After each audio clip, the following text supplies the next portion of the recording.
ঈদের বন্ধের পর টিসিবির পণ্য বিক্রি শুরু রোববার। এদিকে উখিয়ায় নৌবাহিনীর অভিযানে অস্ত্র ও মাদক সহ আটক এক এবং নান্দাইলে ইটভাটায় জিম্মি ২০ জন শ্রমিককে উদ্ধার, আটক ২। সর্বশেষ জানাবো, ইউনূস মোদির বৈঠক হচ্ছে ব্যাংককে। শুনছিলেন সংবাদ শিরোনাম। পুরো খবর জানতে ভিডিওটি শেষ পর্যন্ত দেখুন। সর্বশেষ খবর পেতে চ্যানেলটি সাবস্ক্রাইব করুন। এবারে জানিয়ে দেব বিস্তারিত। ঈদের বন্ধের পর টিসিবির পণ্য বিক্রি শুরু রোববার। ঈদ উপলক্ষে ৯ দিন বন্ধ থাকার পর ৬ এপ্রিল আবার শুরু হচ্ছে ট্রেডিং কর্পোরেশন অব বাংলাদেশ ও খাদ্য অধিদপ্তরের সাশ্রয়ী দামে পণ্য বিক্রি কার্যক্রম। নিম্ন আয়ের মানুষের জন্য সাশ্রয়ী দামে তেল, ডাল ও চিনি বিক্রি করে সরকারি সংস্থা টিসিবি। সংস্থাটি স্মার্ট পরিবার কার্ডের মাধ্যমে পরিবেশক বা সরবরাহকারীর দোকানের মাধ্যমে এসব পণ্য বিক্রি করে। আবার স্মার্ট কার্ড ছাড়া সর্বসাধারণের জন্য ট্রাকে করেও তেল, ডাল, চিনি বিক্রি করে সংস্থাটি। অন্যদিকে খোলা বাজারে বিক্রি বা ওএমএস কর্মসূচির আওতায় ট্রাকে করে সাশ্রয়ী দামে চাল ও আটা বিক্রি করে খাদ্য অধিদপ্তর। ট্রাকের পাশাপাশি নির্ধারিত পরিবেশকের দোকানের মাধ্যমেও চাল, আটা বিক্রি করে সংস্থাটি।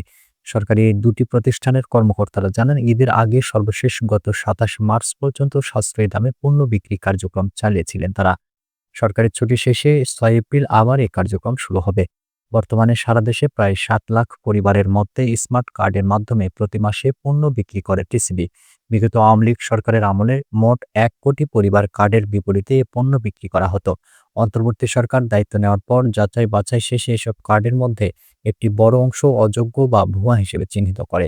এ কারণে সরকার প্রায় ৪৩ লাখ পরিবার কার্ড বাতিল করে। পাশাপাশি নতুন করে উপকারভোগী চিহ্নিত করে নতুন স্মার্ট কার্ড বিতরণ কার্যক্রমও চলছে। অন্যদিকে ঢাকাসহ দেশের বিভিন্ন স্থানে নিম্ন আয়ের মানুষের জন্য ট্রাকে করেও পণ্য বিক্রি করে টিসিবি। প্রতিদিন রাজধানীর ৫০টি স্থানে, চট্টগ্রাম নগরীর ২০টি স্থানে এবং বিভাগীয় শহরের পাশাপাশি কিছু শ্রমঘন জেলায় ট্রাকে পণ্য বিক্রির এই কার্যক্রম পরিচালনা করে সংস্থাটি।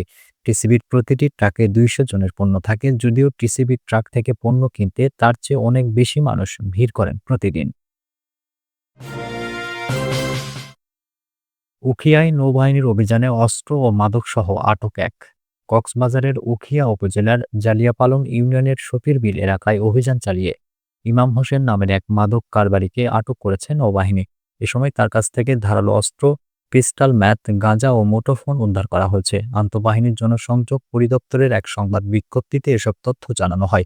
সংবাদ বিজ্ঞপ্তিতে বলা হয়, দেশের সার্বিক নিরাপত্তা নিশ্চিত করা, মাদক, সন্ত্রাস ও অপরাধমূলক কর্মকাণ্ড দমনে নৌবাহিনী নিয়মিত অভিযান পরিচালনা করে আসছে। গোপন তথ্যের ভিত্তিতে প্রাপ্ত তথ্য অনুযায়ী মঙ্গলবার দিবাগত মধ্যরাতে জালিয়াপালং ইউনিয়নের শফিরবিল এলাকায় অভিযান চালিয়ে উখিয়ার চিহ্নিত মাদক ব্যবসায়ী ইমাম হোসেনকে আটক করা হয়।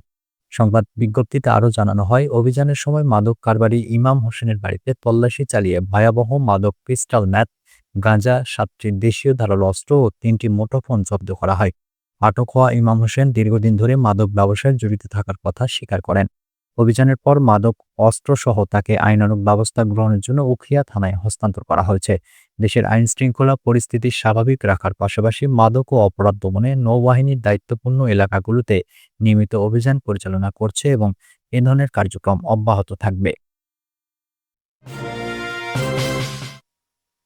নান্দাইলে ইটভাটায় জিম্মি ২০ জন শ্রমিককে উদ্ধার, আটক ২। ময়মনসিংহের নান্দাইলে একটি ইটভাটায় জিম্মি থাকা ২০ জন শ্রমিককে উদ্ধার করেছে যৌথ বাহিনী। চণ্ডীপাশা ইউনিয়নের বাড়িগ্রাম ডাংরি এলাকায় এসআরভি ব্রিক্স নামের ইটভাটায় অভিযান চালিয়ে শ্রমিকদের উদ্ধার করা হয়। এ সময় ২ জনকে আটক করা হয়।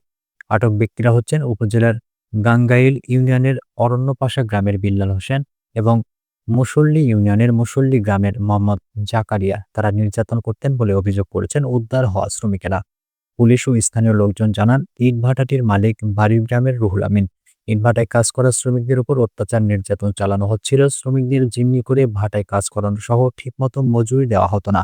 শ্রমিকেরা ন্যায্য পাওনা চাইলে খারাপ আচরণ সহ মারধর করা হয়। দূর দূরান্ত থেকে আসা ইটভাটার শ্রমিকদের প্রাণনাশের হুমকি দিয়ে তাদের জিম্মি করে রাখা হতো। কিশোরগঞ্জ থেকে ভাটায় শ্রমিকের কাজ করতে আসে একটি দল বিষয়টি আইন প্রয়োগকারী সংস্থাকে জানায়। পরে বুধবার সন্ধ্যার আগ মুহূর্তে সেনাবাহিনীর সার্জেন্ট মোহাম্মদ মনিরুজ্জামান, নান্দাইল মডেল থানার ওসি মোহাম্মদ আনোয়ার হোসেন সহ যৌথ বাহিনী ইটভাটায় অভিযান চালায়। এ সময় ২০ শ্রমিককে উদ্ধার করে পরিবারের কাছে ফেরত পাঠানো হয়। শ্রমিকের সর্দার মোহাম্মদ মেহেদী হাসান দাবি করেন, ইটভাটার মালিক ও তার সহকারীরা শ্রমিকদের জিম্মি করে কাজ করাতেন, ঠিকমতো মজুরি দিতেন না, মারধরও করা হতো। পরে সেনাবাহিনীকে জানালে তাদের উদ্ধার করা হয়। নান্দাইল মডেল থানার ওসি মোহাম্মদ আনোয়ার হোসেন বলেন, ইটভাটায় একটি ঠিকাদারি গ্রুপ শ্রমিক সরবরাহ করছিল।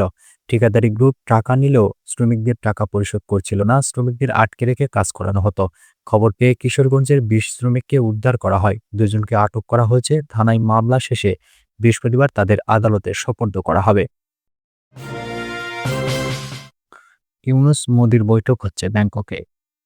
বিমস্টেক শীর্ষ সম্মেলনে যোগ দিতে বৃহস্পতিবার থাইল্যান্ডের রাজধানী ব্যাংককে যাচ্ছেন অন্তর্বর্তী সরকারের প্রধান উপদেষ্টা অধ্যাপক মোহাম্মদ ইউনূস।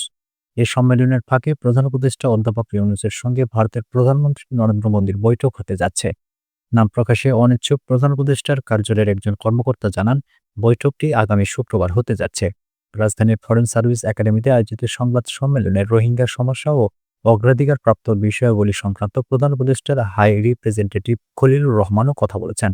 অধ্যাপক ইউনূসের সঙ্গে নরেন্দ্র মোদির বৈঠক হবে কিনা এই প্রশ্নের জবাবে তিনি বলেন, আমরা এই বৈঠকের জন্য সরকারিভাবে অনুরোধ করেছি। আমাদের আশা করার সঙ্গত কারণ আছে যে বৈঠকটি হওয়ার যথেষ্ট সম্ভাবনা রয়েছে।